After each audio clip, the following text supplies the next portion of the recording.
hana binatang. Hana pikiran ni, kemudian ni sebagai binatang. Tapi hana ragu rendang rizki. Yang kalian nak tolak Allah Subhanahu Wa Taala. Tugas ni, usaha ni, di musuh-musuh tagai. Pakang renyong-renyong. Menciptakan selagak-lagak bentuk. Nabi akai, nabi pikiran. Sibuk rezeki yang 28 jam. Mungkin what day off. Daripada aktivitas. Bila yang mantang kalai. Jadi terwaktu jam dia tengok ini. Jadi 28 jam. Dan belum dah fikir.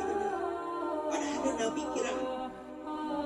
Hanya dah depan nak kewajiban mandu. Sebab kepenjadian sebagai manusia orangnya. Ni, biar ibadahnya yang minta ilmu yang tak tahu leh. Hah? Dia ada yang tahu. Ya Allah Subhanahu Wa Taala nuyu ibadah bagdanyo manusia. Karena bagdanyo manusia. Ya Allah Subhanahu Wa Taala hana nuyu ibadah bag binatang. Karenanya binatang. Berarti kesimpulannya, yang nana ibadah manusia, yang hana ibadah,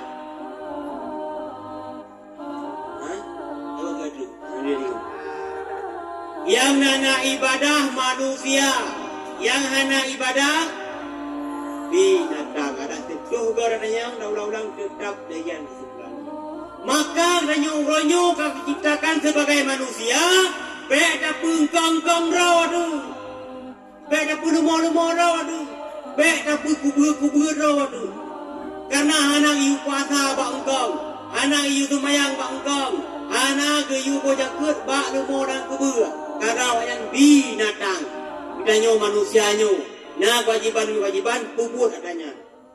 Teruk bojakut. Teruk dia tumayang.